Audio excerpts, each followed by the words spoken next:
হোজাই এফআৰইউৰ আধাৰ সেৱা কেন্দ্ৰত অবৈধভাৱে ধন সংগ্ৰহৰ অভিযোগ। এই অভিযোগ আধাৰ সেৱা কেন্দ্ৰত নিয়োজিত কম্পিউটাৰ অপাৰেটৰ সংগীতা দত্তৰ বিৰুদ্ধে।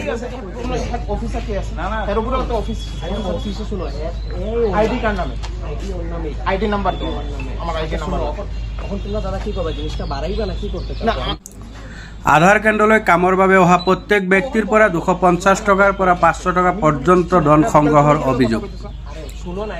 এই ধন সংগ্ৰহক লৈ আধাৰ কেন্দ্ৰৰ সৃষ্টি হৈছিল এক উত্তপ্ত পৰিস্থিতিৰ।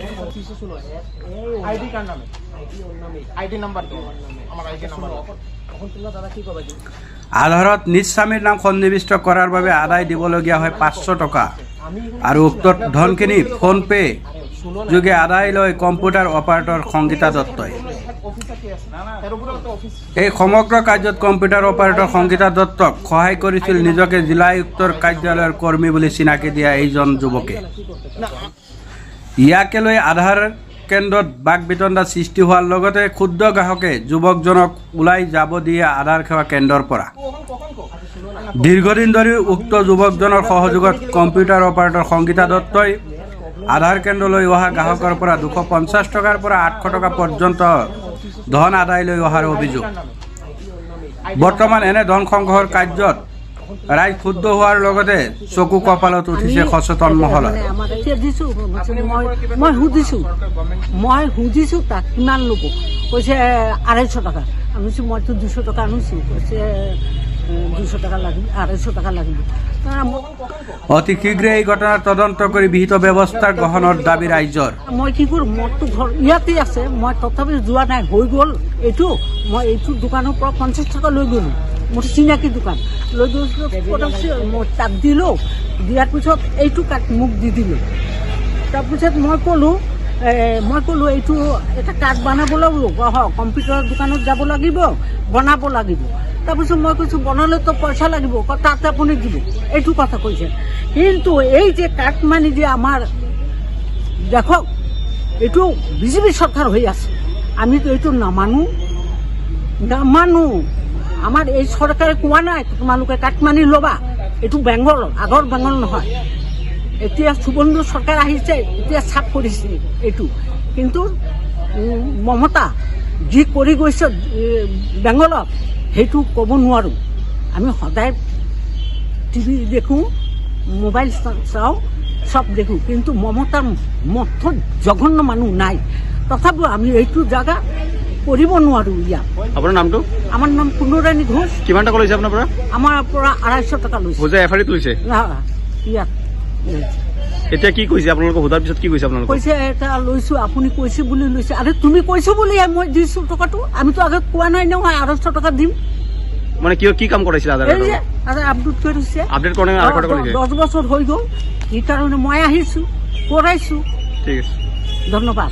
আজি মানে মোৰ বাইদেউ আৰু মা আধাৰ কাৰ্ডৰ আপডেট কৰিব আহিছিলে। এড্ৰেছটো বহুত দিন ধৰি মোৰ প্ৰব্লেম হৈছিলে কিবা ডকুমেণ্টেশ্যনৰ কাৰণে, তো আধাৰ কাৰ্ডটো আপডেট কৰিব আহিছিলে। আধাৰ কাৰ্ড আপডেট কৰিবৰ কাৰণে মই আপোনালোকক লিষ্টটো দেখাই আছোঁ, মোৰ তাত আছে।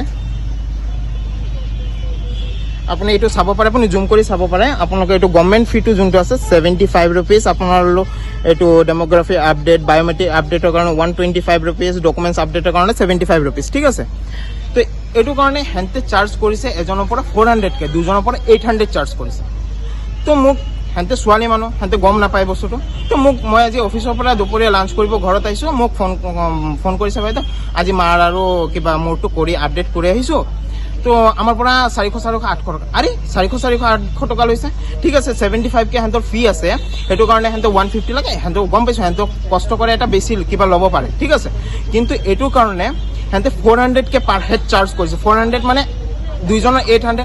সিহঁতৰ দৈনিক আপোনালোকে তেনেহ'লে উৎকোচ খাই কিনে যোনটো ইনকাম আপুনি চিন্তা কৰিব পাৰেনে?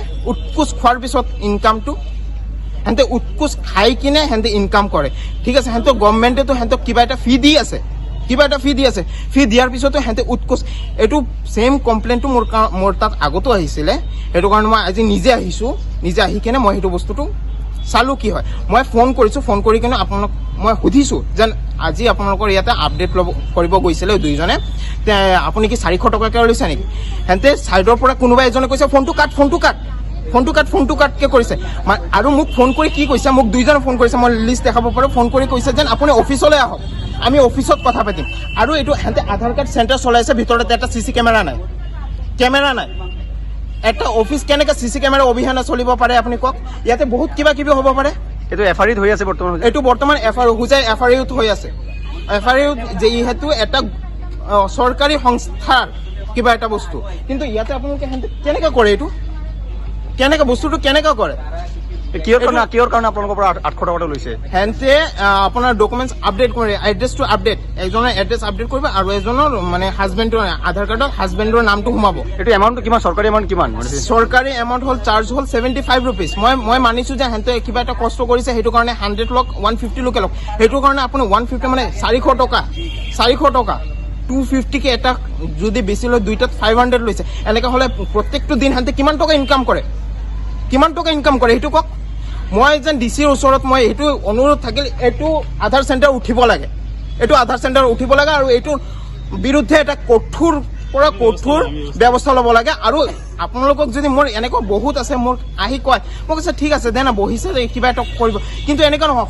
সদায় যদি এইটো গৈ থাকে, এইটো কিমান লোকে যাব, এইটো মানে ক'ব পাৰিনে আমি? আপোনাৰ নামটো? মোৰ নামটো লোহিত ৰয়, মোৰ বাইদেউ আহিছিলে ৰাখী ৰয় ঘোষ।